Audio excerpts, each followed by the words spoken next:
Welcome back. You're listening to the panel discussion, Risk Proofing the Government Supply Chain, sponsored by Thomson Reuters on federalnewsradio.com and 1500 AM. I'm your host, Jason Miller. My guests today are Lynn Cole, the Vice Commander of Naval Supply Systems Command Weapons Systems Support, Michael Scott, the Deputy Director of the Defense Logistics Agency Logistics Operations, Emile Monet, a cybersecurity strategist in the Office of Cybersecurity and Communications at the Homeland Security Department, and Steve Rubley, the CEO of Thomson Reuters Special Services and Managing Director of the Government Segment. Now, before break, we were talking about the idea of managing your supply chain. How do you deal with both the obstacles and the challenges that come with it? And one of the things that came up several times during our conversation was this idea of risk. And Emile, you brought that up a few times, saying it's all about risk management. So let me actually start with Michael on this one, though. As DLA measures and manages its risk, what's that process? How do you guys do that? So I'll start with measure and then get to kind of the mitigating the risk. So for measuring, and again, measuring, you're probably a little bit after the fact of what's happened. So for measuring, though, we have a number of metrics. We focus on what our supply discrepancy requests. We have product quality discrepancy reports, and that gives us a good feel for, where we have issues in the supply chain and where they're coming from, how to deal with them, aggregate them, and put solutions in place. We also closely monitor the level of our suspended inventory. To Lynn's point on the inventory management, again, links back to where we've had issues with supply chain integrity. Let me jump in real quick. I'm sorry to interrupt. One of the things when you talk about supplier discrepancy or product discrepancy, does that mean I want to buy product A and I get product A1 or product B? It means yes. Yes, it means all that. Okay. It can be that I wanted to buy A and somebody delivered me B. But is that a supply chain problem, or is that just Amazon messed up? Well, to us, that's a supply chain problem. Okay. And when you dive into that, it could just be a mistake, a discrepancy, or it could be that we have back to the fraudulent actor, that I paid for A and I'm getting not only B, but B doesn't meet the specs that we need in our military weapon systems, and it's a much deeper and uglier issue. You don't think of it that way. You think of it just, like I got something and it was a mistake, right? No. You just think, someone clicked the wrong button, or the supplier sent me. But no, you guys, we got to have that rigor to find out exactly what's going on. And sometimes that we catch that at the time of receipt. Sometimes that's coming from a customer. Some of Lynn's equities may send in a complaint with a part they received. Again, Lynn, and that's much more concerning when we get it that way. So a lot of our other focus is on the part of how to mitigate that risk. And so one of the things that's exciting for us this spring, we will deploy what we're calling a business decision analytics tool. And it gets to Steve's point earlier on using a lot of web-based advanced predictive analytics to bring focus on three aspects of the supply chain: both the items we buy, the price at which we're purchasing them, and the company entity itself. And so again, back to a lot of automated actions happening, this will be a tool for all of our acquisition specialists to be able to dive into any of those three attributes to get just as much analytic data as possible before we enter into an agreement with someone in our supply chain. All right, so my reporter antenna just went up when you talk about this spring we're going to launch, because those are the keywords we listen for. So this idea of predictive analytics is the idea, and I've heard this in proper payments, or you've seen this in other areas of the government.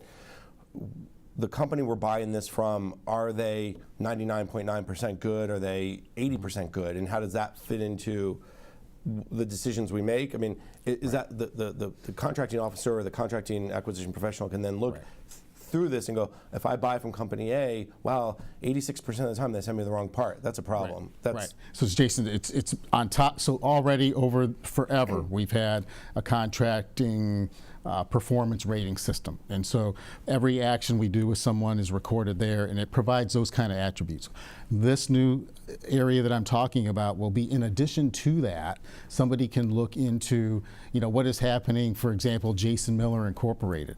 What's the latest activity with his company? Did we see some officers changed in that company, and there's some speculation on the integrity of that? The pricing of the parts looks very odd.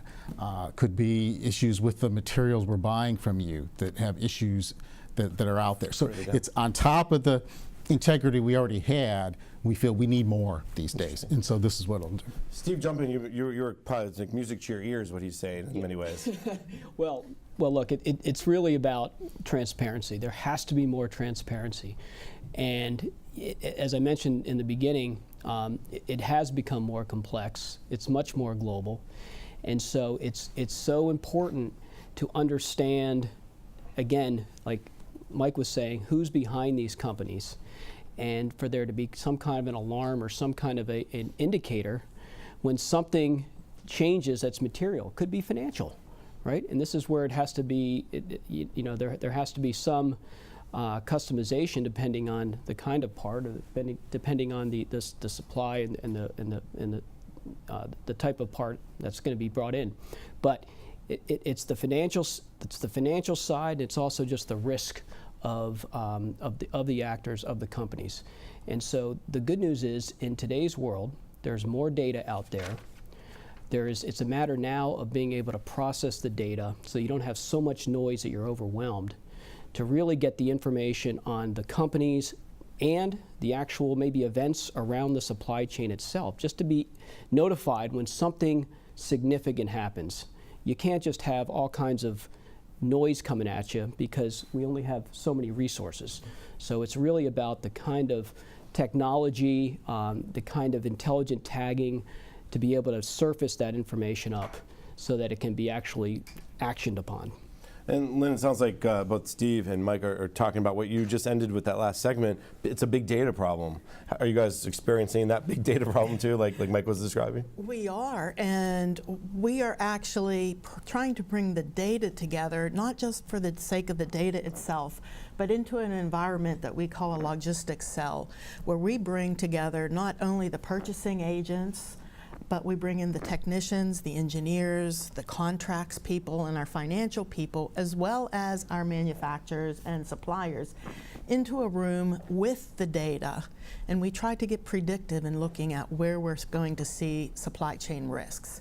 So we figured out the key performance parameters that we need to follow. And by bringing that community together, the tools that we use are only as good as the knowledge that the people bring with them to interpret it, what that data is saying at this point. Everyone's at the point of trying to introduce artificial intelligence and making decisions, but we still need the people in our processes. So we are bringing those people together with the big data at this point and making informed decisions proactively about how to mitigate risks that we see coming up. We make sure we go out and we pre-qualify vendors, so vendors know what our expectations are. And we also go out and we trust, but we verify our partners.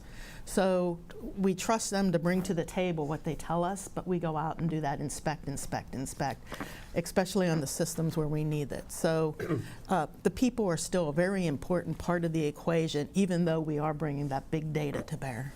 Steve, she brings up the people side of this, and I think that's one refreshing to hear, of course, because everyone thinks there's this whole discussion in government about, will AI take my job, right?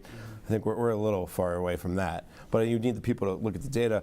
But the people side of this, on the other of it, is the company, it's the people in the company, it's the people who make the product or service or whatever. How does that fit into the risk side, and how do you measure that risk of people?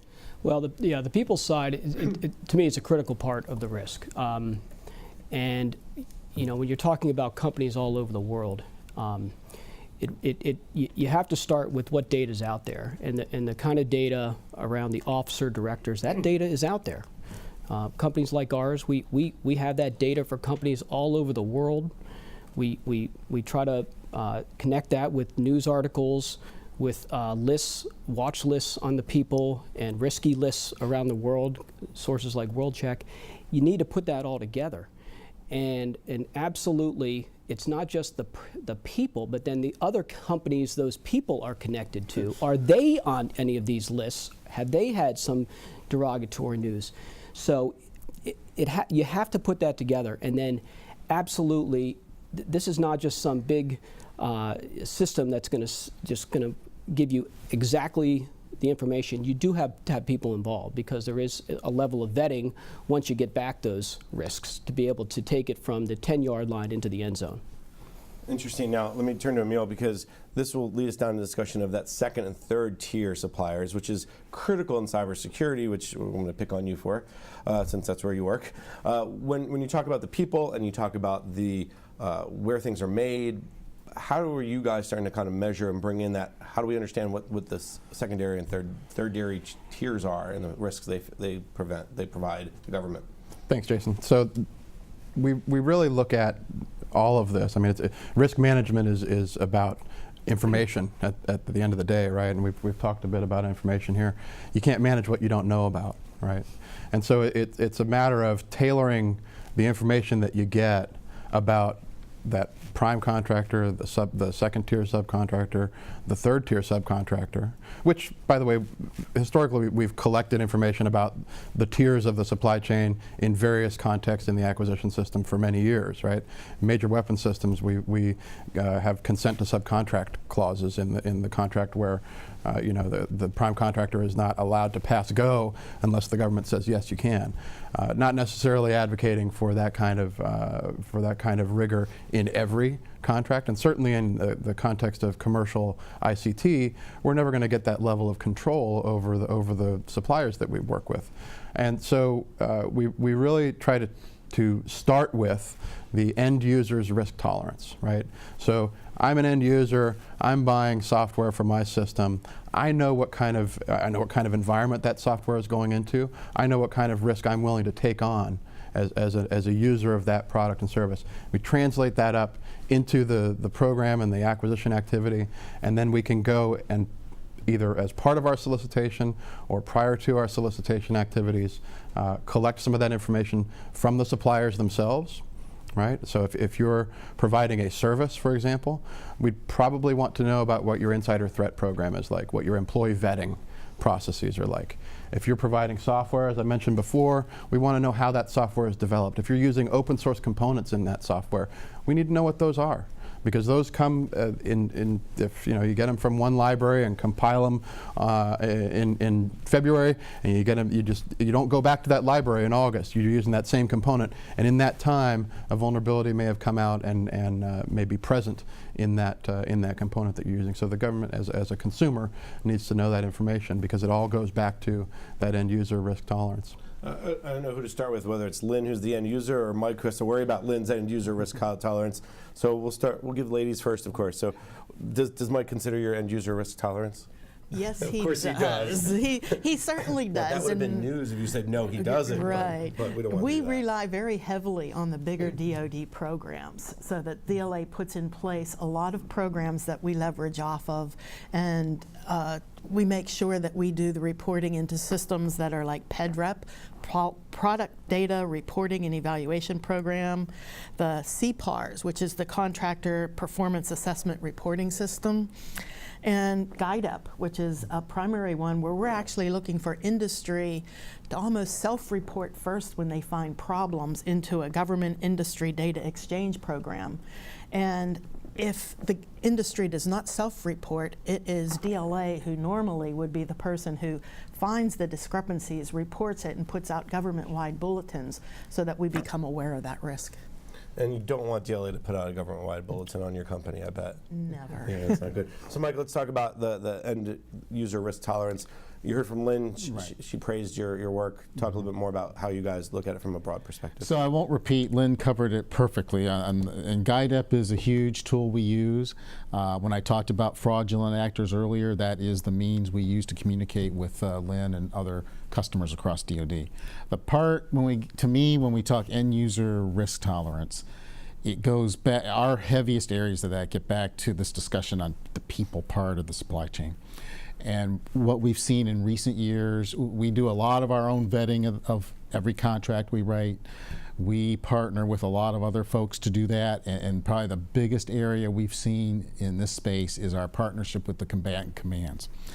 Everything's vetted. Now we're to the point where even if you're competing, even if you're not going to get an award, you're vetted up front.